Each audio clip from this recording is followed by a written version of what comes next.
Hello and welcome you all in the lecture number 3 chapter number 2। ठीक है, तो हम पिछले लेक्चर में मैंने बात की थी types of mixtures, homogeneous heterogeneous mixtures की। ठीक है, तो मैंने उधर बात करी थी दैट होमोजेनस मिक्सचर्स में हमारे पास आता है ट्रू सॉल्यूशंस, कोलॉइडल सॉल्यूशंस और सस्पेंशन आते हैं हमारे हेटेरोजेनस मिक्सचर्स। ठीक, तो अभी वहां पे थोड़ा ट्रू सॉल्यूशंस के बारे में मुझे थोड़ा सा और डेप्थ में बात करनी पड़ेगी। ठीक है ना बेटा, चलिए स्टार्ट कर लेते हैं। देखिए, ट्रू सॉल्यूशन क्या होती है? नॉर्मली जैसे आप सॉल्यूशन नाम सुनते हो आपके दिमाग में स्ट्राइक कर जाता है, जैसे पानी का गिलास है, उसमें चीनी वीनी डाल दिया हो या चाय हो या ऐसा कुछ। ठीक, बिल्कुल सही बात है, ऐसा ही है। तो हमारे पास जो सॉल्यूशन होते हैं उसमें सोल्यूट होता है, एक सॉल्वेंट होता है। सॉल्वेंट वो होता है जिसमें डिसॉल्व किया जाता है, सोल्यूट वो होता है जिसको डिसॉल्व किया जाता है। सिंपल भाषा में अगर एग्जांपल दे दे, यही चीनी वाले पानी की, पानी सॉल्वेंट हो गया, उसमें चीनी डाल दो, सोल्यूट हो गया। ठीक, तो ज्यादा इसमें वो करने की जरूरत नहीं है, because we are studying, we are learning for competitive examination. उसमें तो छोटी छोटी चीज तो नहीं पूछी जाएगी। अब मामला इसमें है, कुछ टर्म्स है जो इंपॉर्टेंट है, आप लोग पढ़ो।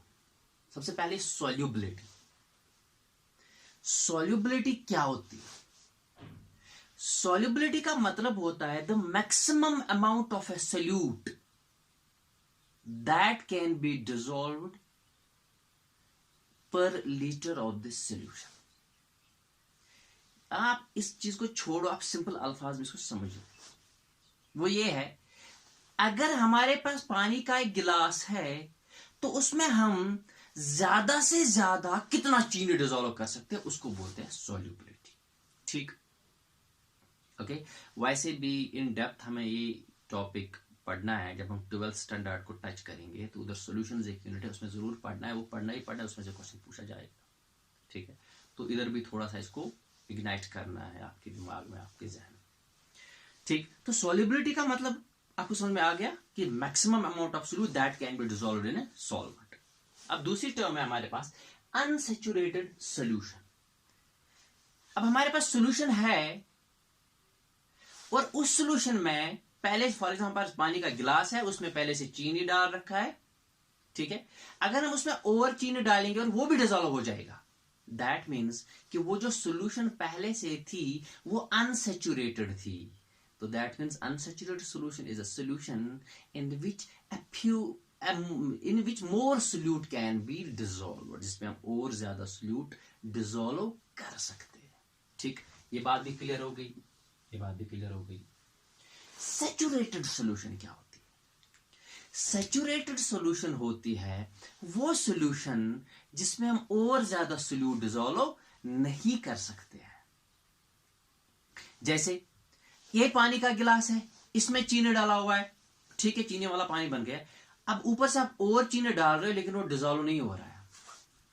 पहले के केस में क्या था, हमने और चीनी डाला था ऊपर से, वो डिसॉल्व हो गया था। दैट मींस जो सॉल्यूशन थी पहले से अनसैचुरेटेड थी, उसका पेट अभी नहीं भरा था। अब के केस में हम ऊपर से चीनी डाल रहे हैं लेकिन उसमें डिसॉल्व नहीं हो रहा है, दैट मीन्स उसका पेट भरा हुआ है। दैट मीन्स वो सॉल्यूशन जो है सैचुरेटेड है, पूरी हो गई, सैचुरेशन हो गई उधर सॉल्यूट की, अब और सॉल्यूट नहीं चाहिए उसको। ठीक, आगे बढ़ते हैं। तो सैचुरेटेड सॉल्यूशन भी आपको समझ में आ गई, यानी अनसैचुरेटेड जिसमें मोर सॉल्यूट डिसॉल्व किया जा सकता है, सैचुरेटेड जिसमें मोर सॉल्यूट डिसॉल्व नहीं किया जा सकता at ordinary conditions of temperature and pressure. ठीक, सुपर सैचुरेटेड सॉल्यूशन क्या होता है? अब आपके हाथ में यही पानी का गिलास है, इसमें चीनी डाला हुआ है। पहले आपने थोड़ा चीनी डाला, ठीक है, मिला लिया, फिर और चीनी डाला, वो डिसॉल्व हो गया इसमें, तो सॉल्यूशन हमारी अनसैचुरेटेड कहलाएगी। फिर हम और चीनी डाल रहे हैं लेकिन अब डिसॉल्व नहीं हो रहा है, तो हम उसको बोलेंगे सैचुरेटेड सॉल्यूशन। और सॉल्यूशन में डिसॉल्व नहीं हो रहा है लेकिन हमने कोई भी चीज चेंज नहीं की, कोई टेम्परेचर चेंज नहीं किया, कोई प्रेशर चेंज नहीं किया, कुछ नहीं किया। लेकिन हमारे पास एक तरीका है, अगर आप इसी पानी को, जिसमें अब और चीनी तो डिसॉल्व नहीं हो रहा है, इसको गर्म करोगे और थोड़ा और चीनी ऊपर से डालोगे तो वो डिसॉल्व हो जाएगा। जो सॉल्यूशन अब बनेगी, पहले हमने क्या किया था, पहले हमने चीनी वाला पानी लिया था, उसमें और चीनी डाला, वो डिसॉल्व हो गया, तो अनसैचुरेटेड सॉल्यूशन, इसमें और डाला जा सकता है। फिर हमने क्या किया, फिर हमने उसमें और चीनी डाला, वो डिसॉल्व नहीं हो रहा था, तो उस वक्त क्या थी, वो सैचुरेटेड सॉल्यूशन।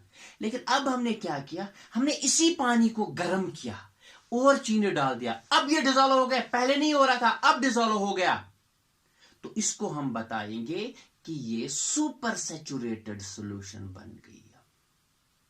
यानी सुपर सैचुरेटेड सॉल्यूशन कब बनती है, जब हम टेम्परेचर प्रेशर वगैरह चेंज करते हैं, तो सॉल्युबिलिटी बढ़ जाती है। इधर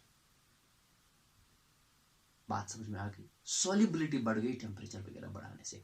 ये तो हम खैर सॉल्यूशंस का यूनिट जो आगे 12th में आने वाला है उधर समझाएंगे आप लोगों को। फिलहाल आप इतनी सी बात समझो, सॉल्युबिलिटी क्या होती है, maximum amount of solute that can be dissolved in a solvent, particular amount of solvent. Unsaturated solution in which more solute can be dissolved without changing in the temperature or pressure. Saturated solution in which no more solute can be dissolved without changing temperature and pressure.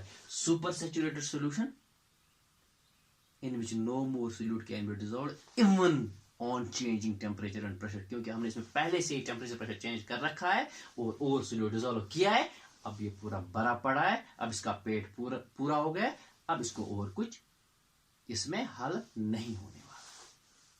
ठीक है बेटा, चलिए आगे बढ़ते हैं। दूसरी बात जो हमारी इसमें रह गई थी, दैट्स कोलाइडल सॉल्यूशन। तो कोलाइडल सॉल्यूशन का जो केस है, कोलाइडल सॉल्यूशन भी ट्रू सॉल्यूशंस की तरह ही होते हैं। जैसे हमारे ट्रू सॉल्यूशन में सोल्यूट और सॉल्वेंट होते हैं, कोलाइडल सॉल्यूशंस में सोल्यूट नहीं होता है, सॉल्वेंट नहीं होता है, इनके नाम बदल दिए गए हैं। एक होता है डिस्पर्स्ड फेज, दूसरा होता है डिस्पर्शन मीडियम। यानी डिस्पर्स्ड फेज जो डिसॉल्व किया जा रहा है, तो उधर वाले केस में सोल्यूट था, यानी डिस्पर्स्ड फेज को आप सोल्यूट की नजर से देख सकते हो, आप डिस्पर्स्ड फेज को सोल्यूट की नजर से देख सकते हो, और डिस्पर्शन मीडियम को सॉल्वेंट की नजर से देख सकते हो, सॉल्वेंट की नजर से देख सकते हो। यानी जो हल हो रहा है दैट्स डिस्पर्स्ड फेज, जिसमें हल हो रहा है दैट्स डिस्पर्शन मीडियम। अब यहां से तो क्वेश्चन आने के 100 नहीं 110% चांसेस है। ठीक है बेटा, तो देखो कैसे क्वेश्चन कहां से आ जाएगा।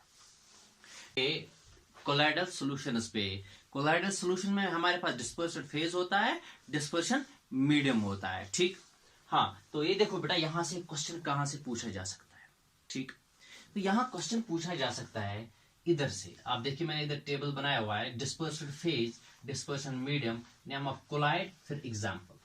ठीक है, तो आपसे क्वेश्चन पूछा जा सकता है, अगर हमारा डिस्पर्स्ड फेज सॉलिड हो, डिस्पर्शन मीडियम सॉलिड हो, तो वो कौन से टाइप की कोलाइड बनाएगा, type of colloid, which type of colloid is this, जैसे वो सॉलिड सॉल्व क्या रहता है।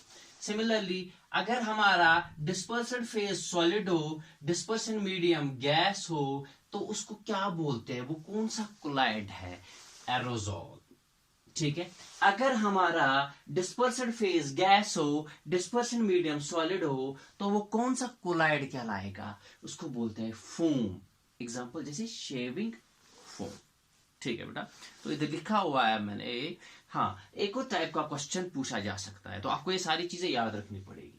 ओके, तो एक और टाइप का क्वेश्चन पूछा जा सकता है, आपको इधर से कोई एग्जांपल दी जाएगी, जैसे फोम लिखा है, स्मोक लिखा जाएगा, फिर आपसे पूछा जाएगा smoke is which type of colloid, smoke किस टाइप की कोलाइड है, तो smoke is an aerosol in which solid dispersed phase and gas dispersion medium. ठीक है, बात समझ में आ रही है। तो स्मोक जो होता है एरोजोल होती टाइप ऑफ कोलाइड होती है, जिसमें गैस होता है, सॉलिड होता है डिस्पर्स्ड फेज, और गैस होता है डिस्पर्शन मीडियम। तो इनमें से क्वेश्चन पूछा जाए, which type of colloid is this, which type of colloid is that. अगर डिस्पर्स्ड फेज ये होगा, डिस्पर्शन मीडियम वो होगा, तो कोलाइड कौन सी बनेगी। ठीक है ना, तो यहां से भी क्वेश्चन पूछा जा सकता है। नाउ अब हमारा इसमें फिलहाल बच रहा है, एक तो इस यूनिट में हमारा बच रहा है तो ये टेक्निक्स ऑफ सेपरेशन, सेपरेशन के लिए टेक्निक्स। एक तो मैं उनको अलग से पढ़ाऊंगा नेक्स्ट लेक्चर में, ठीक। दूसरी बात, इस यूनिट में बच रहे हमारे कंसंट्रेशन, जो हमारे पास कंसंट्रेशन होते हैं, तो कंसंट्रेशन टर्म्स वो भी हमें पढ़नी है, लेकिन वो भी मैं जब जिस टाइम हम 12th स्टैंडर्ड में हम या 11th में ही पढ़ाएंगे, 11th स्टैंडर्ड में भी आ जाते हैं हमारे कंसंट्रेशन टर्म्स, उसी में वो बात कंप्लीट करेंगे। फिलहाल हम इस यूनिट में उनको छोड़ रहे कंसंट्रेशन टर्म्स को, तो we will be doing them in coming lectures, ठीक है ना। तो बट हाँ, जो कल का हमारा जो नेक्स्ट लेक्चर आएगा मेरा, उसमें टेक्निक्स ऑफ सेपरेशन होगा, जहां से इंपॉर्टेंट क्वेश्चन पूछा जा सकता है, ठीक है ना बेटा। चलिए, ओके, खुदा हाफिज़।